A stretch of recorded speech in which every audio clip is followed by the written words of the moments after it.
Hello, student. Today's topic is a growing middle class emerges on end of privilege. Previous lecture में मैंने आपको French society के बारे में समझाया था। फ्रेंच सोसाइटी जिसमें हमने बताया था कि फ्रेंच सोसाइटी जो है वो 3 पार्ट्स में बटी थी। फ्रेंच सोसाइटी 3 पार्ट्स में बटी थी। फर्स्ट जो है वो क्या है? फर्स्ट स्टेट, सेकेंड स्टेट और थर्ड स्टेट। मैंने आपको ये भी बताया था कि फ्रांस में जो क्राइसिस है वो बढ़ने लगी थी क्योंकि पॉपुलेशन वहां बढ़ता जा रहा था और जो प्रोडक्शन था वो बड़ा ही कम था। ऊपर से गवर्नमेंट के टैक्सेस, लुई 16 के टैक्सेस भी बढ़ रहे थे और जो फार्मर थे, जो पीजेंट थे और वर्कर थे, इससे काफी परेशान हो गए थे। उन्होंने कई बार उन्होंने रेवोल्यूशन किया, रिवोल्ट किया, बट उनके पास कोई नई आइडिया नहीं थी और इसलिए कोई भी ऐसा कोई इफेक्टिव इफेक्ट नहीं पड़ा जो वहां के गवर्नमेंट पर कोई असर डाल सके और इसलिए इसका भार उठाया वहां के मिडिल क्लास ने। अब मैंने मिडिल क्लास बोल दिया पर मिडिल क्लास तो है ही नहीं। First state, second state, third state में कहीं मिडिल क्लास लिखा ही नहीं था। तो मिडिल क्लास ग्रो हुआ।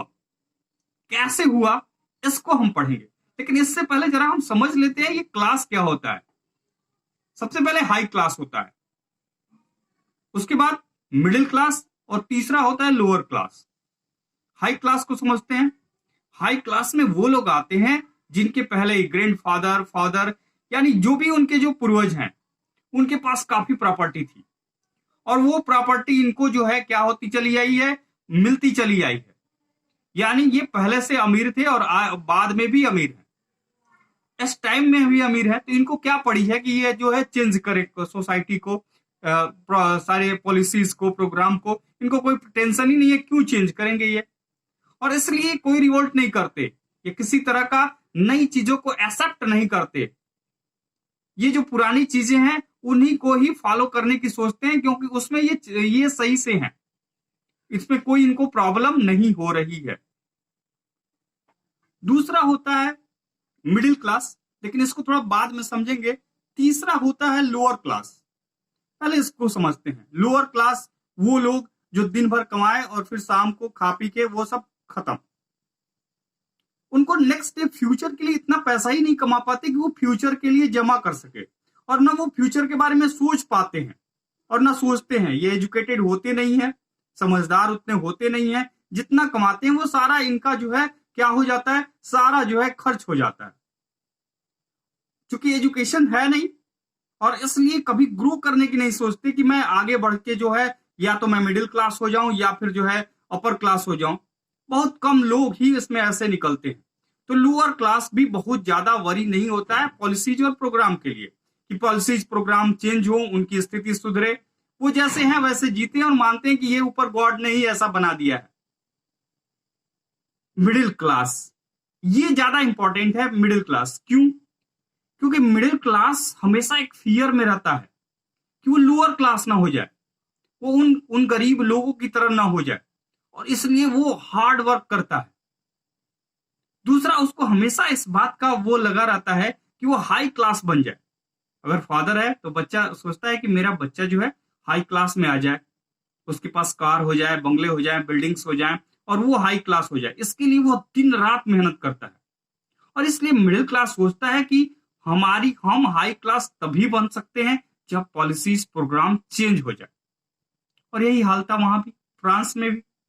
तो चलिए वहीं पे चलते हैं। पहला इसमें है ऊपर साइड में, सबसे ऊपर है क्या? First state. फर्स्ट स्टेट में कौन से लोग? क्लेर्जी क्लास के लोग हैं।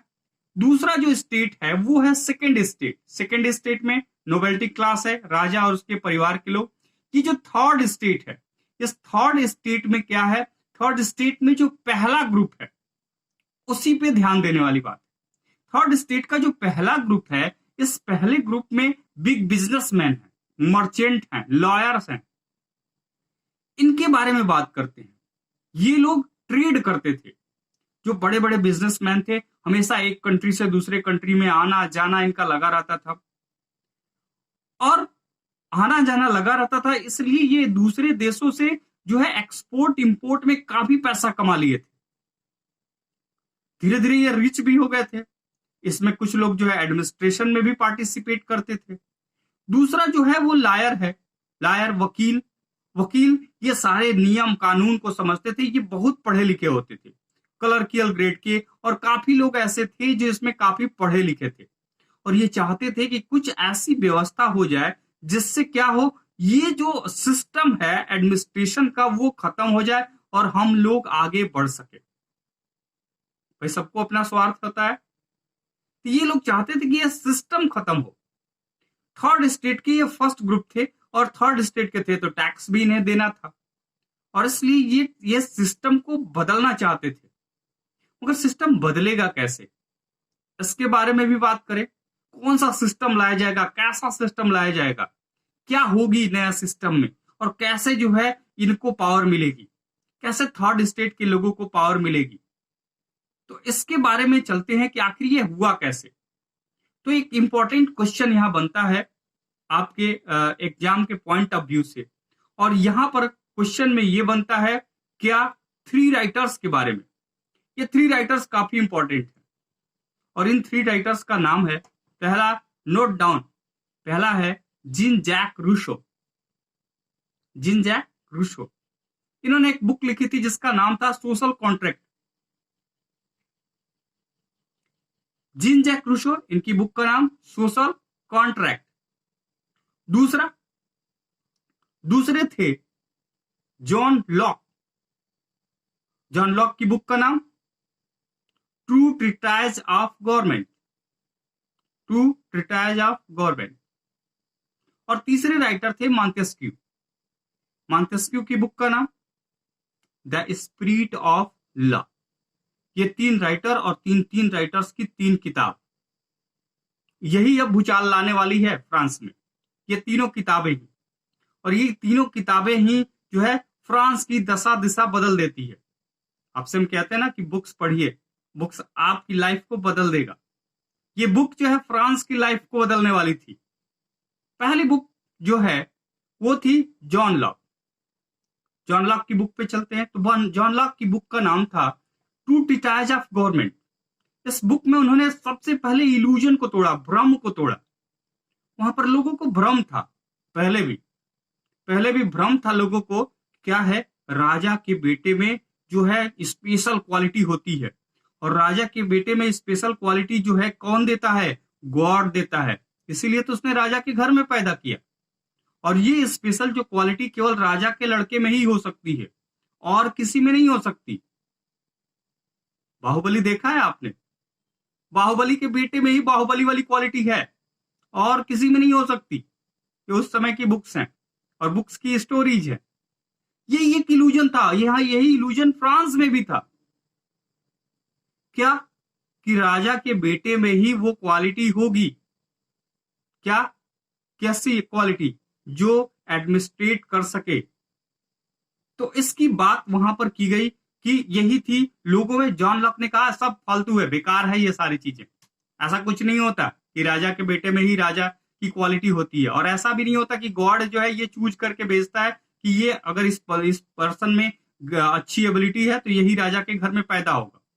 उसने कहा राजा का लड़का भी बेवकूफ हो सकता है, और एक जो है गरीब आदमी का लड़का भी जो है उसके अंदर ये क्वालिटी हो सकती है कि वो राजा बन सके। तो यहाँ एबिलिटी के बेस पर उसने कहा कि एबिलिटी जो है गॉड इसकी डिस्ट्रीब्यूशन में, एबिलिटी के डिस्ट्रीब्यूशन में कोई फर्क नहीं करता कि राजा के बेटे में एबिलिटी ज्यादा दे और गरीब के बेटे में एबिलिटी कम दे, ऐसा कुछ नहीं होता। और इसलिए सबसे पहले लोगों के मन से जब जॉन लॉक की बुक पढ़े तो उनके अंदर से ये इल्यूजन ही खत्म हो गया, भ्रम खत्म हो गया कि राजा के बेटे में कोई स्पेशल क्वालिटी होती है, ऐसा कुछ भी नहीं होता। उन लोगों ने मान लिया। दूसरी जो बुक आई वो थी जीन जैक रूसो की, जिसका नाम था सोशल कॉन्ट्रैक्ट। उन्होंने कहा, इस बुक में कहा कि समाज में, सोसाइटी में रहने वाले हर पर्सन की वैल्यू जो है सेम होनी चाहिए। हर कोई ह्यूमन है और इसलिए सबकी वैल्यू सेम होनी चाहिए। और जब गवर्नमेंट बनाया जाए तो ये सारे लोग वोट करें, और जो वोट हो उसकी वैल्यू भी सेम ही हो। 1 person 1 vote 1 value, note down, 1 person 1 vote 1 value, यानी एक पर्सन का एक वोट हो और उसकी वैल्यू भी सेम हो। अंडरस्टैंड? तो ये चीज उन्होंने कहा और इसलिए सब लोगों ने ये समझने लगे कि ना ना हमारी भी वैल्यू क्या है, बराबर ही है। तीसरा जो पर्सन था उसका नाम था मॉन्टेस्क्यू। मॉन्टेस्क्यू की बुक का नाम था the spirit of law. Spirit of law में मॉन्टेस्क्यू ने कहा कि जिस तरह से अभी एडमिनिस्ट्रेशन चल रहा है वो एडमिनिस्ट्रेशन सही नहीं है। अभी का मतलब इस टाइम का नहीं, वो फ्रेंच सोसाइटी के समय का, जो फ्रेंच सोसाइटी थी, जो उस समय मोनार्क सिस्टम था, उस समय की मैं बात कर रहा हूं। कंफ्यूज मत होइएगा, मोनार्क सिस्टम की बात कर रहा हूं। तो उसने कहा जो मोनार्क सिस्टम चल रहा है और जिस तरह का एडमिनिस्ट्रेशन चल रहा है वो एकदम बेकार है, ये नहीं होना चाहिए। पावर का बैलेंसिंग होनी चाहिए और पावर बैलेंसिंग होने का एक सबसे सिंपल तरीका है क्या, पावर को बैलेंस कर दिया जाए। किसमें? एक्सिक्यूटिव, लेजिस्लेटिव और जुडिशरी में। पावर को 3 पार्ट में बांटकर इन तीनों को दे दिया जाए और सब एक दूसरे को चेक करते रहे, सबकी पावर बराबर हो जाए। ये जो तीनों बुकें थी इसको लोगों ने पढ़ना शुरू किया। जो लोग पढ़ना जानते थे उन लोगों ने इन बुकों को पढ़ा और इस पर डिस्कस करना शुरू किया। कुछ लोग जो इलिटरेट पर्सन थे उनके लिए कुछ लोग इसको बोल बोल कर जो है क्लबों में पढ़ते थे, या जहां पर बहुत सारे लोग इकट्ठा हो जाते वहां पर इन किताबों को बोल बोल कर पढ़ते थे। और इसलिए फ्रांस का जो थर्ड स्टेट था उस थर्ड स्टेट में बहुत सारे लोग इसको समझने लगे। वहीं जो थर्ड स्टेट का फर्स्ट ग्रुप था वो अब धीरे धीरे एक नया जो है क्लास में क्या होने लगा, बदलने लगा, और ये क्लास था मिडिल क्लास। इन सारी चीजों की लीडरशिप का जो जिम्मा है ना वो ये मिडिल क्लास संभाल लिया, यानी बिग बिजनेसमैन, लीडर्स, इन लोगों ने इन सारे कामों का जिम्मा संभाल लिया। अब फ्रांस में कुछ नया होने वाला था, कुछ नई चीज होने वाली थी, चीजें बदलने वाली थी। क्या होने वाला था, क्या बदलने वाला था, पढ़ेंगे आपको या बताएंगे आपको नेक्स्ट लेक्चर में।